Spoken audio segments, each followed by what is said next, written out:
ও হাবিব, তায়েফে অনেক কেঁদেছেন, আমি আল্লাহ মানা করি নাই। মক্কায় অনেক কষ্ট করেছেন, আমি মানা করি নাই। আপনি বদরের মতো অনেক কষ্ট করেছেন, আমি মানা করি নাই।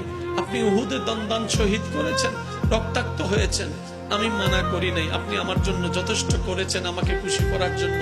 আপনি আমার প্রেমের পরীক্ষায় দেওয়ার জন্য যথেষ্ট করেছেন। হাবিব, হাসর এটা আপনার জন্য। আরশে হক হে মসনদে রিফাত রাসূলুল্লাহ কি দেখনি হে হাসর মে ইজ্জত রাসূলুল্লাহ কি। ইরফা রাসাক, ও মুস্তাফা, ও নবী, আপনি মাথা তুলেন না।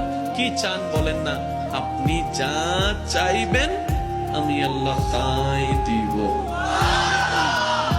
এবারে নবী বলবেন, আল্লাহ আমার উম্মত, রব্বি হাবিলি উম্মতি, রব্বি হাবিলি, রব্বি, ও আমার আল্লাহ, হাবিলি, হেবা করে দাও, আমাকে দিয়ে দাও। উম্মতি, আমার উম্মত, আমার উম্মত আমাকে দিয়ে দাও, আমার উম্মত আমাকে দিয়ে দাও, আমার উম্মত আমাকে দিয়ে দাও। আল্লাহ বলবেন, হাবিব, আপনার উম্মত আপনাকে দিব কেন? আপনার উম্মত তো আমার বান্দা, এগুলার বিচার করতে হবে না? নবী বলবে, ও আল্লাহ, তুমি যদি বিচার শুরু করো, একটাও জান্নাতে যেতে পারবে না আমি জানি। আর আমি, আমারও শর্ত, আমার উম্মত ছাড়া আমি জান্নাতে যাব না।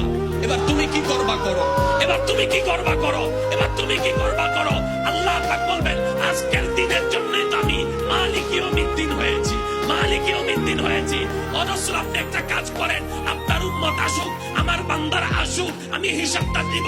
হিসাব নিয়ে আহকামুল হাকিমিন হয়ে বিচার করে করে যে যেটা পাই তাদেরকে সেটা দিয়ে দিব। তো জাহান্নামীরা জাহান্নামে যাবে, আপনি সিজদায় পড়ে আমার কাছে সুপারিশ করেন, আমি আপনার সুপারিশ কবুল করে করে জাহান্নামীদেরকে জান্নাতি করে দিব।